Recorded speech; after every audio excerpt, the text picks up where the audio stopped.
There are exactly 13 minutes in my life I cannot account for.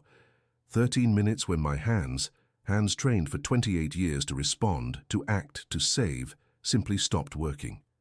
13 minutes while a 7-year-old girl bled in the wreckage of a Fiat Punto on Via Ripamonti, and I sat frozen in the back of my own ambulance, staring at my palms like they belonged to someone else. Those 13 minutes should have killed her. Instead, they killed something in me, or rather they finally allowed something dead inside me to be buried. But I'm getting ahead of myself. This story doesn't begin on October 10th, 2020, with my hands paralyzed and a child dying. It begins 14 years earlier, in a teenager's bedroom that smelled of antiseptic and adolescent sweat, where a dying boy told me secrets about myself that no living person knew. My name is Matteo Rinaldi. I'm 51 years old. I've been a paramedic in Milan since 1998, and I've pronounced 127 people dead. I know the exact number because I kept count until I stopped, around year 15, when the numbers began to mean less than the faces, and the faces began to blur together into one endless procession of last breaths. People think paramedicos are heroes. We're not. We're mechanics of the human body, arriving after something's already broken, doing our best with limited tools and limited time. Sometimes we win, often we don't, and the ones we lose, they stay with us like sediment in a river, building up layer by layer until you can't remember what the bottom looked like anymore. But before I tell you about the 127 deaths I witnessed professionally, I need to tell you about the one death that destroyed me personally, the one that happened on my watch in my life, because I made a choice that I've regretted every single day for the past 32 years. October 8th, 2006 was a Tuesday. I remember because Tuesdays in Milan are garbage collection days on Via Ariosto, and the street stank of rotting vegetables and spoiled milk when we pulled up to the address dispatch had given us. The call came in at 14:37. Male adolescent, 15 years, acute hemorrhagic episode, possible leukemia patient, mother extremely distressed. Standard protocol. Grab the trauma kit, check vitals, stabilize, transport. I'd done this sequence thousands of times. It was muscle memory, performed with the emotional investment of brushing your teeth. My partner that day was Giorgio, a 24-year-old who still believed every patient could be saved if you just tried hard enough. I liked Giorgio, but I also pitied him. He hadn't learned yet what this job teaches everyone eventually, that trying isn't always enough, that sometimes the math just doesn't work, that death doesn't negotiate. We climbed 3 flights of stairs.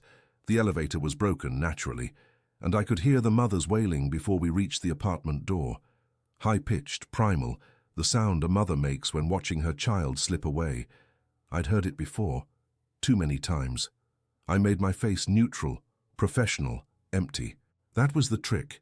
You empty yourself out before you walk into their nightmare, because if you let yourself feel what they're feeling, you'll never survive a full shift. The apartment was upper-middle-class professional, hardwood floors, abstract art on the walls, a bookshelf full of theology texts and computer programming manuals. Strange combination. A woman in her late 30s answered the door, mascara streaking her face, gripping my arm with desperate strength. "He's bleeding. He won't stop bleeding. Please, you have to..." I gently removed her hand and followed her to a bedroom at the end of the hall. I've been in hundreds of patients' bedrooms, and they all tell stories. This one told several. Posters of AC Milan football players shared wall space with religious icons. A desktop computer, older model but clearly well-maintained, glowed with a screensaver showing different images of consecrated hosts from around the world. Nike sneakers, blue and white, worn but expensive, lay scattered across the floor like a teenager had kicked them off and forgotten about them. A wooden rosary, dark and smooth with use, rested on the nightstand, and in the bed, propped up on pillows, was a boy who looked like he weighed maybe 40 kilos soaking wet, Carlo Acutis. I didn't know his name then. I'd learn it 4 days later when he died, and I'd learn it again 14 years later when the entire Catholic world learned it. But in that moment, he was just another teenage patient with an aggressive cancer, bleeding from his nose in sheets that his mother would have to burn later because blood never fully washes out. "Signore, "Thank you for coming," the boy said, his voice surprisingly steady despite the blood. He wasn't panicking. I'd seen grown men in less serious conditions lose their minds with terror, but this 15-year-old had the composure of someone 3 times his age. It unsettled me in a way I couldn't immediately define. I moved into professional mode. "How long has he been bleeding?" I asked the mother, while simultaneously checking Carlo's pulse, his capillary refill, his skin temperature. Pulse weak but steady, skin cold and clammy, pupils reactive. This was a chronic patient having an acute episode. We had time, but not much. 20 minutes, the mother sobbed. "I've been applying pressure like the hospital showed me, but it won't stop. It just keeps—" "It's okay, Signora, we'll handle this," I said, the same phrase I'd said 1,000 times before. To Giorgio, "Prep the gurney. We'll need to transport within 5 minutes. And call ahead to San Rafael, tell them we're bringing a leukemia patient with active hemorrhaging." While Giorgio rushed out to make the call, I packed Carlo's nose with gauze, applying firm pressure. The boy winced but didn't cry out. I'd treated grown men who screamed at less pain. "You're very brave," I told him, the kind of generic encouragement you give to pediatric patients. That's when he said it, the first thing that cracked my professional armor. "You don't remember me, Signore Matteo, but I saw you this morning at San Carlo al Corso. You lit a candle, but you didn't pray. You just stood there watching it burn for maybe 5 minutes. Then you left." My hands, which had been working automatically, stopped. I looked directly at Carlo for the first time, really looked at him. Brown eyes, intelligent and clear despite the illness ravaging his body. A slight smile playing at the corners of his blood-stained mouth. He wasn't mocking me. He was simply stating a fact the way you might comment on the weather. How did you—" My mouth moved, but my brain couldn't form the complete question. Because what he'd said was absolutely impossibly true. That morning, for the first time in 12 years, I had entered a church. San Carlo al Corso. The church where I'd married my wife Elena in 1986. The church where we'd planned to baptize our daughter before everything fell apart.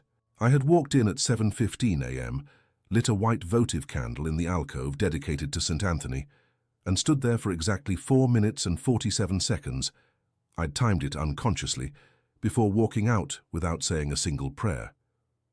The candle was for Chiara, my daughter, dead at age 7 from acute lymphoblastic leukemia on September 12, 1994, 12 years, 3 weeks and 5 days ago. But who's counting? If you're listening to this and you've lost a child, you understand something that no one else can. That time doesn't heal that wound. It just teaches you to walk with the limp. Every parent who loses a child carries the same invisible weight, the same phantom limb that aches when you see children the age your child would have been. Chiara would have been 19 years old in 2006, probably in university, maybe studying medicine like I'd always hoped, maybe rebelling against it and choosing art or literature. I'd never know. She was frozen forever at 7, wearing the pink dress with white flowers that we buried her in. "The candle was for your daughter," Carlo said softly, while I stood there with gauze in my hands, blood seeping through it. "Chiara, you're still angry at God for taking her, and you're angry at yourself for not being there when she needed you most." The room tilted. The air thickened. Giorgio walked back in, talking about transport times, but his voice sounded like it was coming from underwater. The mother was asking something, but I couldn't process the words. Because this teenage boy, this dying teenager who I'd never met, who was bleeding from a disease that had killed my daughter, somehow knew about the church, about the candle, about Chiara. "How do you know about my daughter?" My voice came out harder than I intended, almost aggressive. The mother stepped forward, protective, but Carlo raised a thin hand. "The Eucharist shows me things sometimes," he said simply, like he was describing a weather forecast. "I don't always understand why or what it means. But when I saw you at Mass this morning, I go every day, usually at 7 a.m. I saw you light that candle and I saw a little girl standing next to you. She was wearing a pink dress. She had your eyes. And she was smiling, Signore. She wasn't sad. But you were. You still are. I've spent my entire adult life responding to emergencies with cold professionalism. Detachment is survival in this job. You can't save everyone, so you learn to compartmentalize, to separate what happens on the job from what happens in your life. But that's a lie we tell ourselves, because what happened in my life became part of every job I've done since September 12th, 1994. That was the day I killed my daughter. Not with my hands, not intentionally, but with a choice. A choice that I replay every single day like a video I can't stop watching. It was a Wednesday. Elena called me at 11:47 a.m. I was on shift, 6 hours into a 12-hour rotation. Matteo, Chiara has a fever. It's 39.2 degrees. She's complaining her bones hurt. I told her, and this is what I told her, these exact words that I can recite from memory. Give her paracetamol. If it doesn't go down in 3 hours, we'll take her to the hospital after my shift. 3 hours. After my shift. I had 6 hours left. I prioritized my job over my daughter because she'd had fevers before, because childhood fevers are common, because I was needed at work. Except childhood fevers aren't common when the child has been complaining of fatigue for 2 weeks, when she's been bruising easily, when she's pale and listless, all signs that I, as a medical professional, should have recognized. But I didn't, because I was too busy being a paramedic to be a father. By the time I got home at 8:30 p.m., Chiara's fever was 41 degrees. She was barely conscious. We rushed her to emergency. Within 4 hours, she was diagnosed with acute lymphoblastic leukemia. Within 3 days, she was in a coma. Within 11 days, she was dead. The doctors said it probably wouldn't have mattered. The disease was aggressive, the prognosis poor even with immediate treatment, but probably isn't definitely. And I'll never know if those 9 hours I delayed taking her to the hospital were the 9 hours that could have saved her life. You did what you thought was right, Carlo said, pulling me back to his bedroom, to the present moment, to his blood on my hands. But Chiara wants you to know something. She doesn't blame you. She never did, and she's been with you every day since. The problem is you won't look at her because you're too busy looking at your guilt.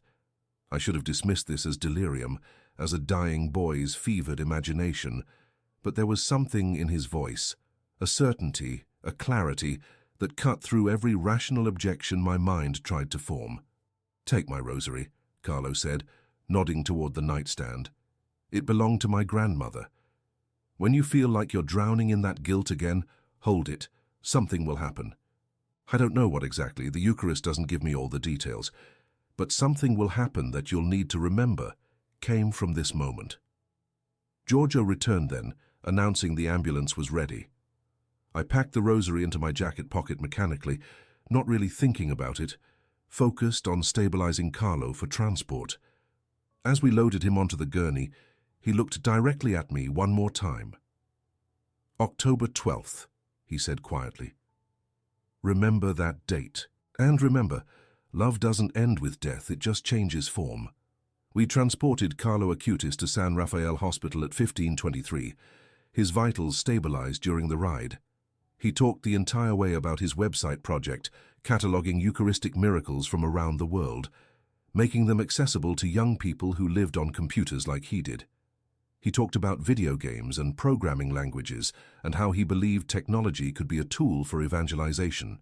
He was brilliant, articulate, completely ordinary and completely extraordinary at the same time. 4 days later, on October 12, 2006, at 6:45 a.m., Carlo Acutis died of complications from leukemia. I learned about it from a colleague who'd been on duty at San Rafael. That kid you brought in Tuesday, he said, the one with the computer in his room. He passed this morning. Peaceful, apparently. Family all there. He received last rites and everything. I felt the rosary in my jacket pocket. I'd been carrying the same jacket for 4 days, and something inside me twisted. I'd met hundreds of dying patients. Some you remember, most you forget. But Carlo, I couldn't forget. Not just because of what he'd said about Chiara, but because of how he'd said it, with absolute certainty, with peace. Like death wasn't an enemy to fear, but a doorway to walk through. I never used the rosary. I carried it like a talisman, a good luck charm, but I never actually prayed with it, because I still didn't believe in prayer. I'd stopped believing in September 1994, and nothing in the 12 years since had given me reason to start again. If you're still with me at this point, Perhaps you're recognizing something in this story. Maybe you've also walked away from faith after loss. Maybe you've also carried guilt that no amount of logic can erase. Maybe you've also become expert at saving strangers while remaining unable to save yourself. I'm telling you this because what happened next, what happened 14 years later, was so impossible that the only explanation is the one I spent 3 decades refusing to accept. The years between 2006 and 2020 passed like anesthesia. You go under, and when you wake up, you realize you've been unconscious, but you can't remember the surgery. I worked. I came home. I existed. My marriage to Elena survived technically, but died practically. We spoke about logistics, bills, appointments, household maintenance, but we stopped speaking about anything that mattered. She'd forgiven me for Chiara, or at least she said she had. But I couldn't forgive myself, and that unforgiveness filled our house like carbon monoxide, invisible, odorless, slowly suffocating everything living. In 2008, Elena suggested couples therapy. I went to 3 sessions before quitting. The therapist, a woman in her 50s with kind eyes and useless advice, kept trying to get me to process my feelings about Chiara's death. I didn't need to process them. I knew exactly what I felt. Guilt, shame. The absolute certainty that I'd had one job, protect my child, and I'd failed. What was there to process? In 2011, I was promoted to senior paramedic. More responsibility, better pay, longer hours. I took every shift I could. Holidays, weekends, overnight rotations. People complimented my dedication. Matteo never says no, they'd say admiringly. They didn't realize I was hiding. That work was the only place I felt competent, valuable, necessary. At home, I was a ghost haunting rooms where a daughter used to laugh. In 2014, Elena asked for a separation. Not a divorce, she was Catholic and didn't believe in divorce, but a formal separation. I moved into a studio apartment in Lambrate, near the hospital. We still had dinner together once a week, maintained the appearance of a marriage, but the reality was over. "You're not living, Matteo," she told me during one of those dinners. "You're not even surviving, you're just enduring, and I can't watch you endure anymore." She was right, of course. I'd become a machine, wake up, work, sleep, repeat. The only variation was which dying person I tried to save that day. And always, in my jacket pocket, I carried Carlo's rosary. Sometimes I'd touch it unconsciously during difficult calls, my fingers tracing the wooden beads like a nervous habit. But I never prayed. It was just there. A reminder of a dying teenager who'd seen through me with disconcerting clarity. Then came 2020, the year the world stopped. COVID-19 hit Italy first and hit hard, and Milan became an epicenter of death. March and April were apocalyptic. Bodies in the streets, hospitals overwhelmed, paramedicos working 36-hour shifts because there was no one to replace us. I saw more death in 2 months than I'd seen in the previous 22 years. Every apartment we entered was a potential infection zone. Every patient we loaded might be the one who killed us. But strangely, those months gave me something I hadn't felt in decades: purpose. When death is everywhere, when everyone is equally terrified and equally vulnerable, guilt becomes less personal. I wasn't a failed father during COVID. I was just another soldier in a war no one knew how to fight. For a brief moment, my individual tragedy dissolved into collective tragedy, and that was almost a relief. The pandemic ebbed. Summer came. Life attempted to resume some semblance of normal. And then, in October 2020, 2 things happened simultaneously that broke the equilibrium I'd been maintaining for 26 years. First, on October 10th, 2020, Carlo Acutis was beatified in Assisi. I learned about it on the news. RAI1 covered the ceremony extensively. The millennial saint, they called him, the cyber apostle of the Eucharist. There was footage of his body, incorrupt, displayed in the sanctuary of Spoleto. There were interviews with his mother, the same woman I'd met briefly in 2006, now composed and radiant, describing her son's short life and long influence. There were testimonies of miracles attributed to his intercession, including the healing of a Brazilian boy with an incurable pancreatic disease. I watched from my studio apartment, drinking cheap wine, staring at images of the teenager I'd transported 14 years earlier, now being venerated by thousands. It was surreal, impossible, and yet completely consistent with the boy I'd met, the one who talked about video games and Eucharistic miracles in the same breath, who bled while discussing his website, who saw my daughter standing next to me in a church I didn't think anyone else attended. Love doesn't end with death, he'd said. It just changes form. The second thing happened 6 hours after watching Carlo's beatification. At 21:43 on October 10, 2020, I received a call that would finally shatter what remained of my careful control. Multiple vehicle collision, Via Ripamonti, near the intersection with Via Bazzi. 3 vehicles involved. 2 adults, 1 pediatric. Pediatric victim trapped, possible head trauma. Requesting immediate response. Giorgio was my partner again, 14 years later, and he was still there, though the enthusiasm had been tempered by experience. We'd become friends over the years, bonded by the particular intimacy that comes from seeing people's worst days together. He drove while I prepped equipment, running through protocols automatically. Via Ripamonti was a major artery through South Milan, 4 lanes, 50km/h speed limit that everyone ignored. Accidents there were usually high speed, high impact, high mortality. When we arrived at 21:51, the scene confirmed the worst. A delivery van had run a red light and T-boned a Fiat Punto, which had then spun into a motorcycle. The van driver was walking around dazed but uninjured. The motorcyclist was on the ground, conscious, screaming about his leg. And in the Fiat Punto in the back seat was a child, female, approximately 7 years old. Pink dress. Actually, it was purple, but in the streetlights it looked pink. Long dark hair, eyes closed, blood streaming from a head wound. The front of the car was crushed inward, trapping her legs. The mother was in the front seat, also injured but conscious, reaching backward with one hand, trying to touch her daughter, screaming a name over and over. "Sophia, Sophia, please, Sophia, wake up." I froze. Not medically, not officially. My body moved toward the car. My hands reached for equipment. My mouth spoke to Giorgio about getting the extraction tools. But inside, in the place where I actually lived, everything stopped. Because I was watching September 12, 1994 from a different angle. I was the paramedic arriving at the scene where my daughter had already slipped away. I was the professional trying to save what I'd failed to save in my own life. Giorgio got the mother out first. Protocol. Stabilize ambulatory patients, then focus on critical cases. I approached the rear door, the jaws of life already screaming as firefighters worked to peel the metal back. The child, Sophia, was unconscious but breathing, pulse thready, pupils sluggish, possible intracranial hemorrhage, possible internal injuries.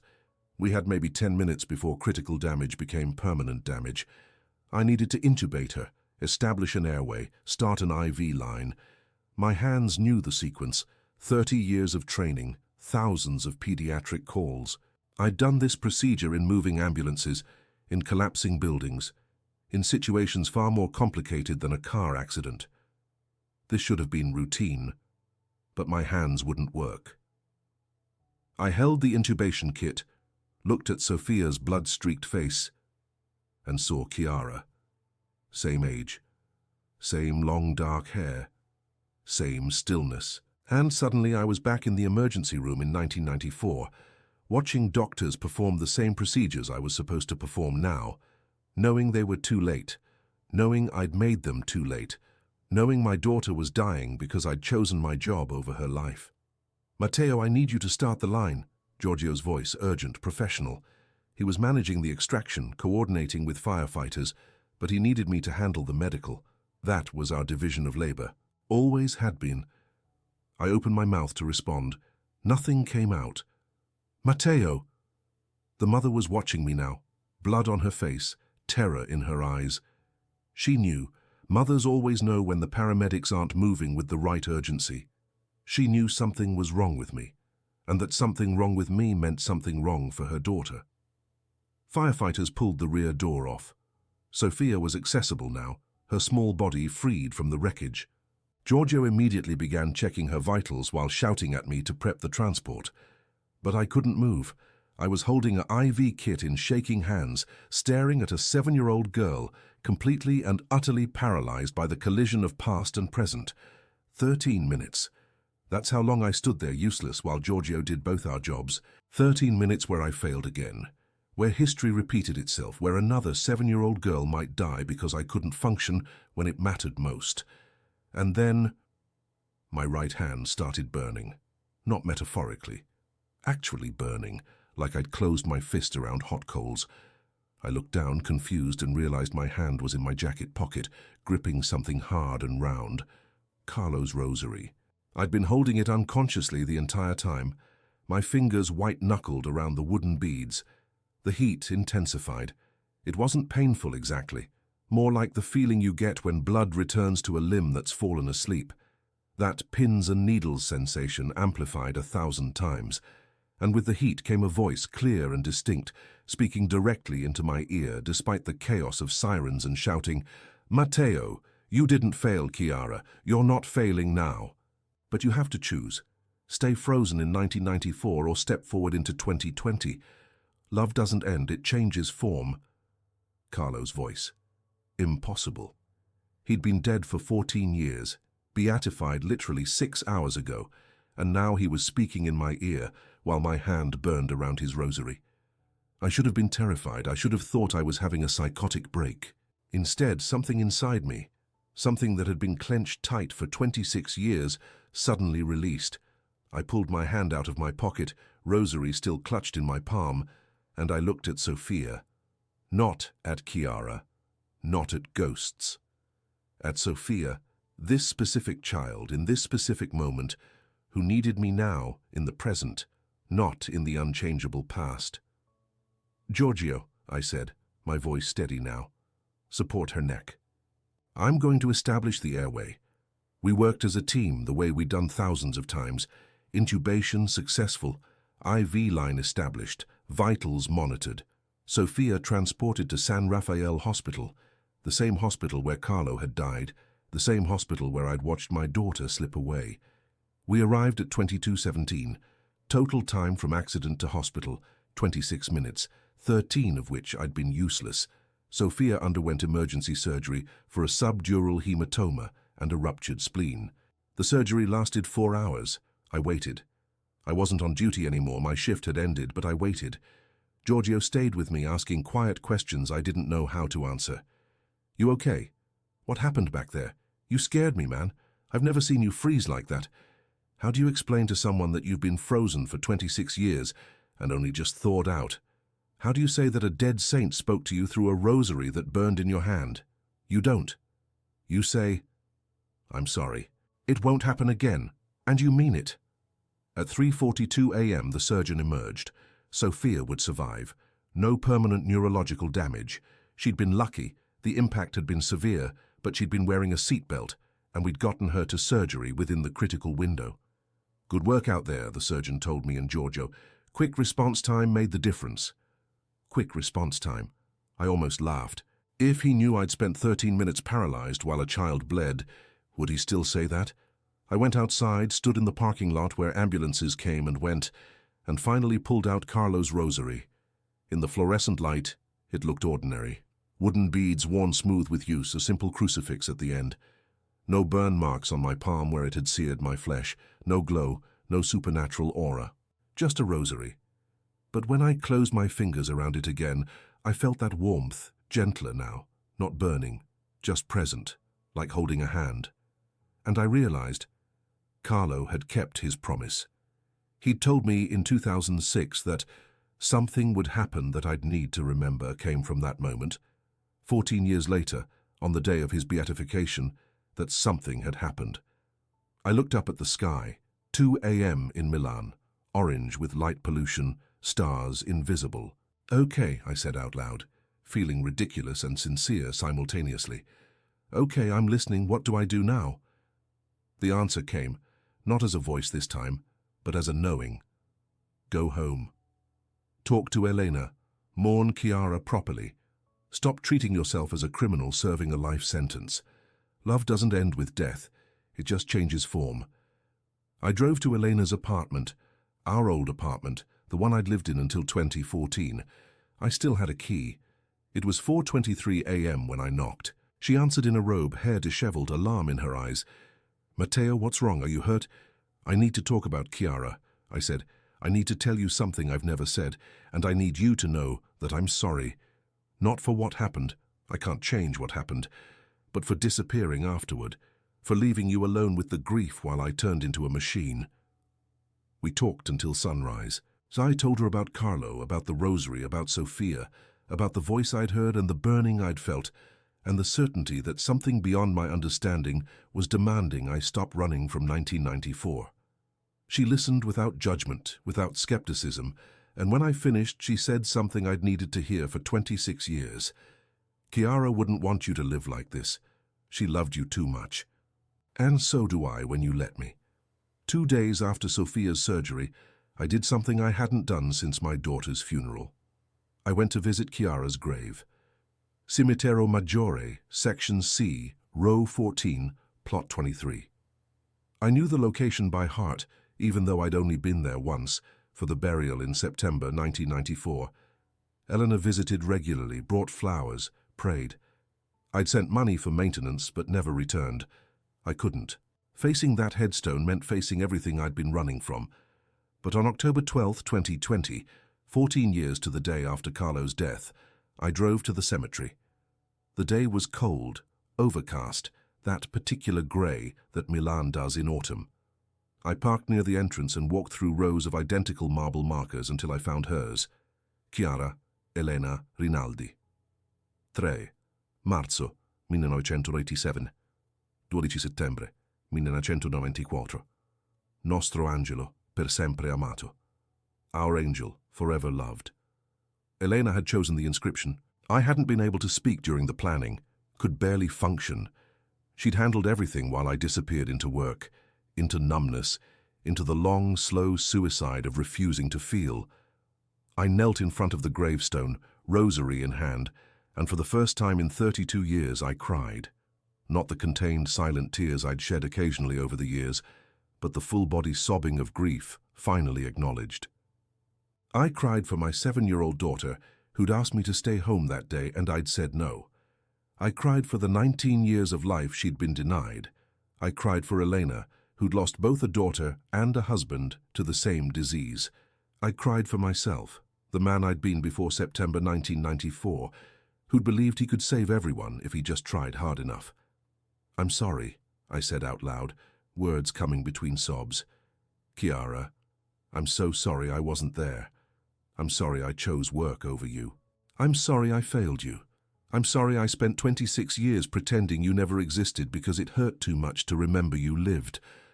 And then, and I swear on everything sacred this happened, I felt a hand on my shoulder. Small, light, warm, a child's hand. I turned. No one was there.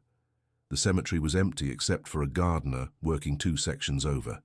But the hand stayed on my shoulder, and with it came a sensation I can only describe as forgiveness. Not from God, not from Carlo, but from Chiara herself. Like she was saying what Carlo had said 14 years earlier. "I don't blame you. I never did. Now stop blaming yourself." The hand lifted. The presence faded. But the rosary in my palm blazed with that heat again, and I understood. Carlo wasn't giving me a message from Chiara. He was giving me access to her. Somehow, through his intercession, through his connection to the Eucharist that he'd spent his short life studying, I was being allowed this impossible grace, to feel my daughter's forgiveness, to receive what I'd spent decades refusing to give myself. I stayed at the grave for 2 hours, talking to Chiara like I should have been talking for 26 years, telling her about my work, about Elena, about the life we might have had if leukemia hadn't stolen her. And gradually something inside me shifted.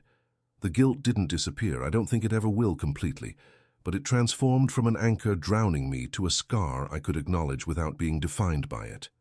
When I finally stood to leave, I noticed something at the base of the headstone, fresh flowers, pink roses, Chiara's favorite, and tucked among them a small laminated card showing a young man in jeans and a hoodie smiling at the camera, Carlo Acutis, the millennial saint. Elena must have left it during her last visit. a memorial to the boy whose beatification had coincided with what she didn't know yet would be my breakthrough. I picked up the card, studied Carlo's face, older than when I'd met him. This must have been taken shortly before his death. His eyes held that same clarity I remembered, that absolute certainty that God was present in ordinary life, in computers and sneakers and teenage concerns. "Thank you," I whispered. "I don't understand how any of this works. I don't understand intercession or miracles or any of it, but thank you." The rosary pulsed with warmth one final time, then cooled to normal temperature. I put it back in my pocket, placed the card back among the flowers, and left the cemetery. As I walked toward my car, I felt lighter, not healed, not fixed, but fractured in a way that let light in. The months after October 2020 were reconstruction. Therapy, real therapy, not the 3-session performative attempt from 2008. I found a counselor who specialized in traumatic loss, worked through PTSD I hadn't acknowledged I had, learned coping mechanisms beyond workaholism and emotional shutdown. Elena and I didn't move back in together immediately, but we started dating again. Strange concept at 51, dating your own wife. We went to museums, took walks along the Navigli, talked about things beyond household logistics. Slowly, painfully, we rebuilt what grief had demolished. She was patient with my setbacks, the days when the weight came crashing back, when I couldn't get out of bed because the guilt was suddenly fresh again. "It comes in waves," she explained, speaking from decades of experience I'd refused to acknowledge. "Some days will be worse than others, but the point isn't to never feel it. The point is to let yourself feel it and then let it pass." At work, I asked to be reassigned to training duty, less time on the ambulance, more time teaching new paramedicos. I realized I'd been using emergency calls as a way to repeatedly relive and attempt to rewrite September 12, 1994. Every pediatric call was a chance to save Chiara retroactively. Every success was temporary redemption, every failure fresh confirmation of my guilt. It was unsustainable, and it was unfair to the patients who deserved a paramedic who was fully present, not one haunted by ghosts. Training suited me better. I could pass on 30 years of knowledge without the emotional volatility of field work. And in teaching others how to manage trauma, I inadvertently taught myself. I also started attending Mass again. Not every day like Carlo had, but weekly. Sunday mornings at San Carlo al Corso, the church where I'd lit that candle in October 2006, where Carlo had somehow seen me, even though I'd been alone. I sat in the back, still uncomfortable with formal religion, still wrestling with belief. But I went. And sometimes, during the consecration, when the priest elevated the host, I'd touch the rosary in my pocket and feel that gentle warmth reminding me, love doesn't end with death. In December 2021, Eleanor and I remarried. Small ceremony, immediate family only, at the same church where we'd married in 1986. "We're not renewing vows," Eleanor joked. "We're reclaiming them, finding the marriage underneath the grief." Giorgio was my best man. During the reception, he pulled me aside. "You're different," he said. "Since that night with Sophia, since you froze, you're, I don't know, softer, more human." "I hope so," I said. "Took me 30 years to figure out that being human isn't a weakness." In March 2022, I visited Assisi specifically to see Carlo's tomb. The sanctuary of the Renunciation held his body in a glass case, incorrupt, dressed in his characteristic jeans and sneakers. Pilgrims lined up for hours to pray, to touch the glass, to leave photos and prayer requests. I waited my turn, and when I reached the front, I placed my hand on the cool glass and said silently, "I kept your rosary safe. It kept me safe too. Thank you for not giving up on me even when I'd given up on myself." I didn't hear a response, didn't feel a presence, but I didn't need to. The miracle had already happened. Not the burning rosary, not the voice in the parking lot, but the slow, painful, necessary miracle of a man frozen in time, finally allowing himself to move forward. Today is February 3rd, 2026. I'm 51 years old. I've been a paramedic for 28 years, though now I primarily teach rather than respond to calls. I've been remarried to Elena for 4 years. We live in a small apartment near Porta Venezia, filled with photographs of Chiara, no longer hidden in drawers but displayed openly, lovingly as they should be. The rosary stays with me always, in my jacket pocket when I work, on my nightstand when I sleep. It doesn't burn anymore, hasn't since that night in October 2020. But sometimes in quiet moments, I hold it and feel that subtle warmth, that reminder that I'm not alone, that Chiara is safe, that love truly does change form without ending. Sophia, the girl from the accident, made a full recovery. Her mother tracked me down 6 months after the incident to thank me. I didn't have the heart to tell her I'd frozen, that I'd nearly failed her daughter the way I'd failed my own. Instead, I accepted her gratitude and promised myself I'd honor it by being better, doing better, staying present. I've learned that trauma doesn't disappear, it integrates. The guilt over Chiara doesn't vanish on good days, but I've learned to carry it differently, not as punishment but as evidence of love. I feel guilty because I loved her. The guilt is proof the love was real. And maybe that's okay. Maybe that's even holy in its own way. Carlo Acutis, the millennial saint, the teenager who saw through me with Eucharistic clarity, died at 15 with more faith than I've developed in 51 years. But he gave me something precious, permission to be human, to fail, to grieve, and to continue anyway. And his rosary was never magic. It was a reminder that someone believed I was worth saving, even when I'd stopped believing it myself. If you're listening to this and recognizing yourself in my story, if you're carrying guilt over a choice you can't undo, a loss you can't accept, a past you can't escape, I want you to know something. You're not alone. The weight you carry isn't meant to crush you. It's meant to eventually be transformed into something bearable. And sometimes that transformation requires grace from sources we don't expect, can't predict, and might not even believe in. Carlo once told me that the Eucharist showed him things. I didn't understand what he meant in 2006, and I'm not sure I fully understand now. But I've learned that the supernatural isn't always spectacular. Sometimes it's a rosary that burns at exactly the right moment. Sometimes it's a dead saint who refuses to let you stay dead too. Sometimes it's a 7-year-old girl's hand on your shoulder in an empty cemetery, giving you permission to finally forgive yourself. Love doesn't end with death. It changes form. My love for Chiara changed from protection to memory, from presence to faith, from certainty to hope. And maybe that's what Carlo was trying to teach me all along, that letting go of the life we wanted doesn't mean abandoning love. It means allowing love to evolve into something sustainable, something that doesn't destroy us in the preservation. I still light candles for Chiara on her birthday and death anniversary, but now I pray too. Not eloquent prayers, not theological sophistication. Just, thank you for the 7 years we had. Thank you for not forgetting her. Thank you for helping me remember her without drowning. And I pray for Carlo, for the intercession he offered when I didn't even know to ask for it, for the stubborn grace that followed me through 14 years of refusal until I finally stopped running. If this story has reached you today at this exact moment, there's a reason. Maybe you're the one holding too tightly to guilt that's become identity. Maybe you're the one who needs to hear that healing isn't betrayal of memory. Maybe you're the one carrying a rosary in your pocket, waiting for it to burn so you'll finally believe. I can't promise you miracles. I can't promise supernatural interventions or voices from beyond. What I can promise is this. If you're willing to take one step forward, even while terrified, even while convinced you don't deserve it, grace will meet you there. Maybe through a saint's intercession, maybe through a friend's patience, maybe through your own exhausted decision to stop punishing yourself for being human. Blessed Carlo Acutis, pray for us. Pray for those of us still learning that love transforms but never dies. Pray for those of us who need rosaries to burn before we'll believe we deserve mercy. Pray for those of us carrying children who've gone ahead of us, trying to find a way to live fully while holding their memory faithfully. And to anyone listening who recognizes their own frozen 13 minutes in my story, you didn't fail.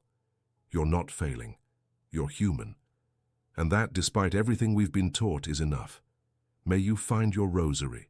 May it burn when you need it most. And may you have the courage to let it thaw what's been frozen too long.